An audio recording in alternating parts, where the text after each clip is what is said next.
Naruto stopped his advance at the sight of two familiar and one unfamiliar faces.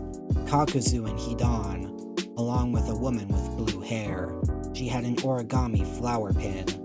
The trio standing in front of the largest tree in the area surrounding the village. Orange markings adorned the top of Naruto's eyes, meaning he had activated Sage Mode. With it, he was able to sense the true Akatsuki leader through the earth. They were hidden within the tree, controlling the paths of pain. Considering one of them possessed Yahiko's body, and the woman before him resembled Jiraiya's description of Konan, Naruto had a good idea of who he was after. "Am I free to cut him up?" Hidan cackled. "No, you idiot. We need him alive," Kakuzu replied. "Come on! I haven't been able to kill anyone since the 4 and 5 Tails. Can't we just give this blonde to the boss to revive?" "Silence," Konan commanded. "Your only mission is to capture this boy, or you shall suffer the consequences." Hidan gulped, Naruto detecting fear. It made sense.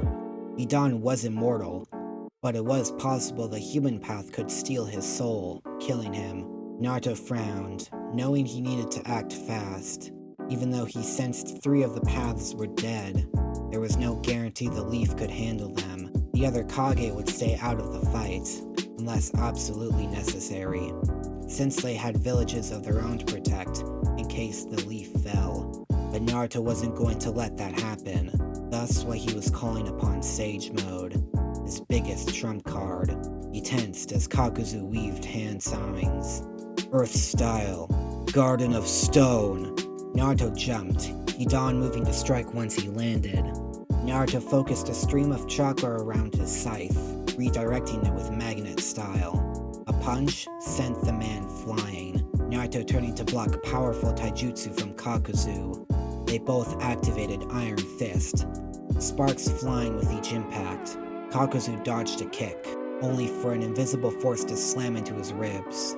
Kakuzu backed off, Hidan swinging wildly. Kakuzu assumed that unknown attack was due to the strange energy flowing from Naruto. "I'll have to resort to using my hearts at this rate." Ninja art. Giant origami shuriken jutsu. Naruto looked up to see hundreds of paper Fuma shuriken flying down. He kicked Hidan away, engulfing the projectiles in fire. "Flame resistant?" Naruto muttered, the shuriken unaffected by the flames. He evaded, only for the blades to change direction. Hidan also attacking. Naruto was covered in steam, sending Hidan once more through a cluster of trees. He turned, his punches shockwave making the paper shuriken fall. Earth style, stone drill. Lava style, molten wasteland. Clones of Konan flanked Naruto, the Uzumaki trapping them in sand prisons. They burst into slips of paper which surrounded him. Naruto slipped through an ice mirror just in time to avoid a massive explosion. The Akatsuki looked up to see the blonde standing on a floating sand cloud, weaving hand signs. Lightning style, scatter shot. Naruto used a continuous stream of electricity, looking over to the distant village. His face turned pale when he saw a large chunk of buildings reduced to rubble, more falling every few seconds. Gamabunta and the other toads had been defeated by the Animal Path's beasts, which were now approaching the village. He sensed Haku and Sakura move to intercept. Sure enough, the 2 girls now faced the multi-headed dog and giant bird.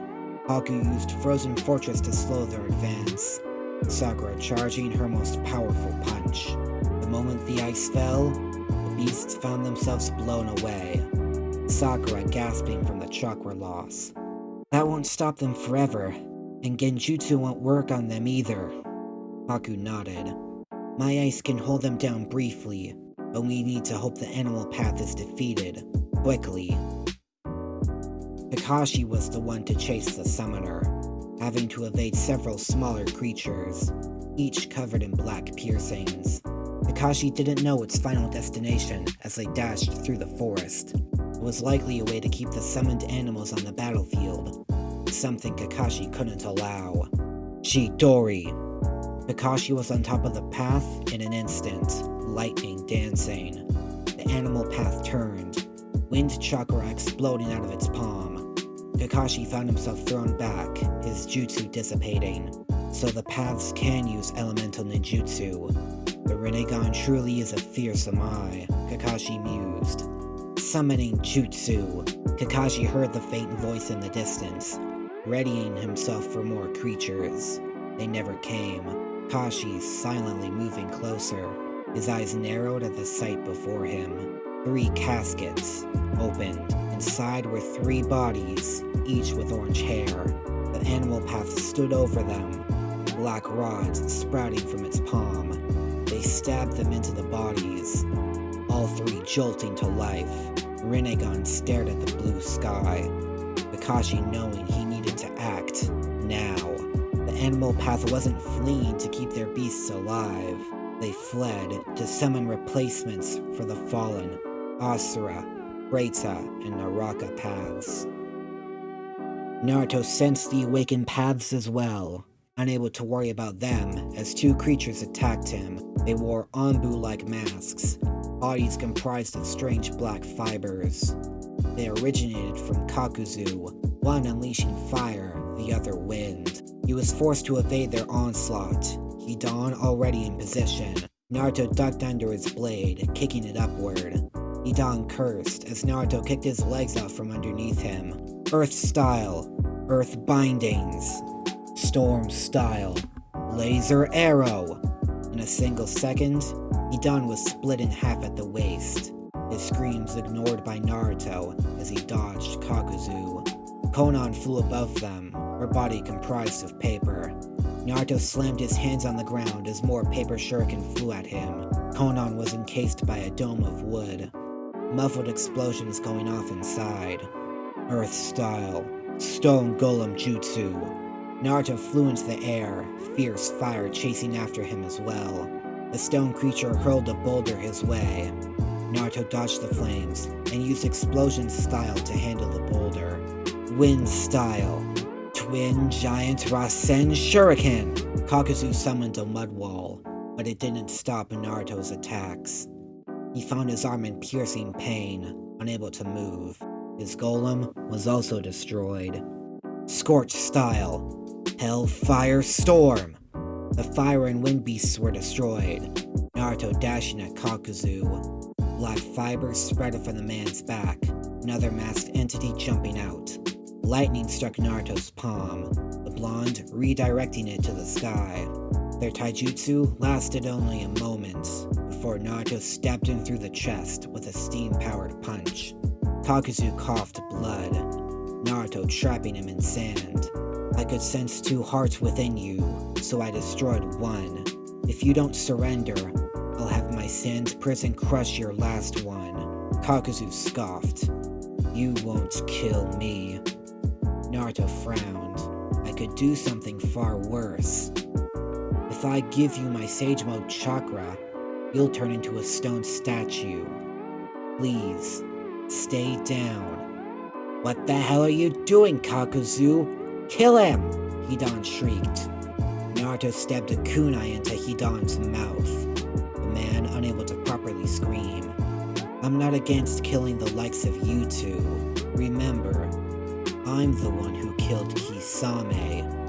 Kakuzu frowned. It was true. No one else in the Akatsuki saw Kisame as killable either, considering his nickname, Tailless Tailed Beast. If Naruto killed him, there was a chance he'd do the same to them. Naruto then turned as Konan broke through the wooden dome, explosive tags surrounding the blonde in seconds. Paper Bomb Jutsu! Ice style, Ice Mirror. Konan looked up just in time to see Naruto slam down a Rasengan. Her body broke into paper, the pieces flying towards the giant tree. Konan was retreating. Naruto followed close behind. Fire style, Toad Oil Bomb! Yahiko and the human path dodged the flames, Tsunade on top of them. Once more she was blown away by Almighty Push. Jiraiya made his move. He had 5 seconds. His fiery kunai clashed with the human path zone. The sage dropped his blade, kicking it into his opponent's leg. He slapped an explosive tag on its back before jumping away. Tsunade grabbed the human path, throwing it at Yahiko. Yahiko redirected it to the sky. "Let us end this," Yahiko stated, sensing the revival of the other paths. He dodged the sage and a Hokage before flying and hovering above the leaf. Only shinobi still remains, but there were easily still a few hundred. "My apologies, Master Jiraiya, but this must be done. Naruto Uzumaki refuses to surrender his tailed beast, so I shall show him true pain. Almighty push!" If you like what you just heard, consider hitting the subscribe button and bell icon to get notified about new videos. If there's a part you've missed, then check out the entire playlist on screen. If you like this story, please share it with your fellow anime lovers. Any support helps a lot. That's all for now. This is Ninja Kai, disappearing in a golden flash.